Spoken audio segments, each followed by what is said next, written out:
بسم الله الرحمن الرحيم الحمد لله رب العالمين وبه نستعين ولا أمور الدنيا والدين وبعد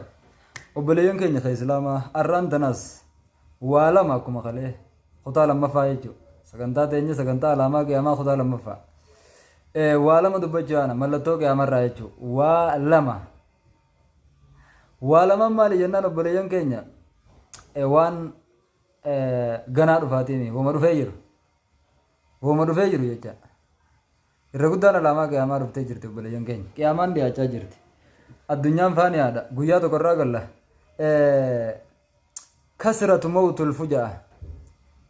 Duuti diingataa heddummachuun alaamaa qiyaamaati. Duuti diingataa heddummachuun alaamaa qiyaamaati. Meeshuufiif moggaa laali qoqqorodhumee hawaasa kana. Duuti diingataa irraan tan akka itti heddummachuu jirtu jechuudha. Duuti diingataa akka itti heddummachuu jirtu.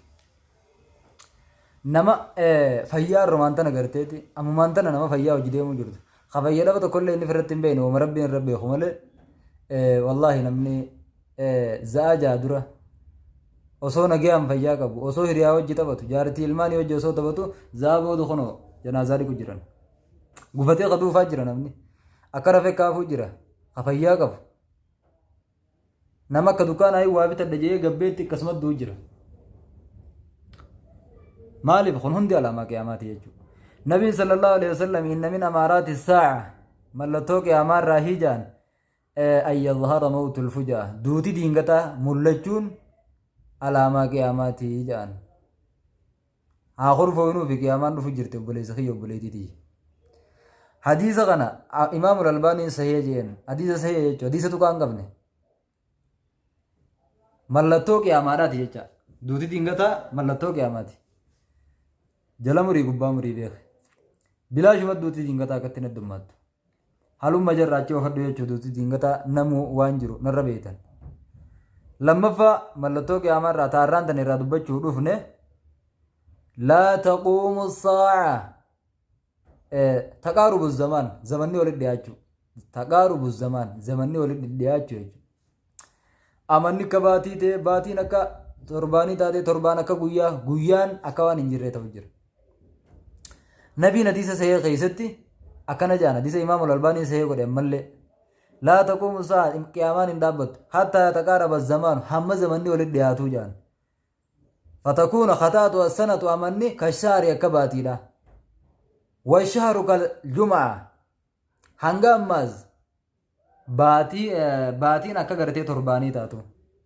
شوف حديث ونغن وبليين كي نعرض زمني ولد دياتو جرا نمني ooluu malee waan keessa ol hin beeku ooluma irraa hima malee waan keessa ol hin beeku namni gabana kana jecha dhufe guyyaan kute jechuma irraa himne jechuudha torbaan hanga kana kute guyyaan kun hanga kana baree dhiyaa maaliif alaamaa qiyaamaati jecha kana caalaa walitti dhiyaachaa deema akkanumatti kun alaamaa qiyaamaati zamanni walitti dhiyaachuun za'aan barakaa dhabuun zamanni barakaa dhabuun amanni barakaa dhabuun alaamaa qiyaamaati jecha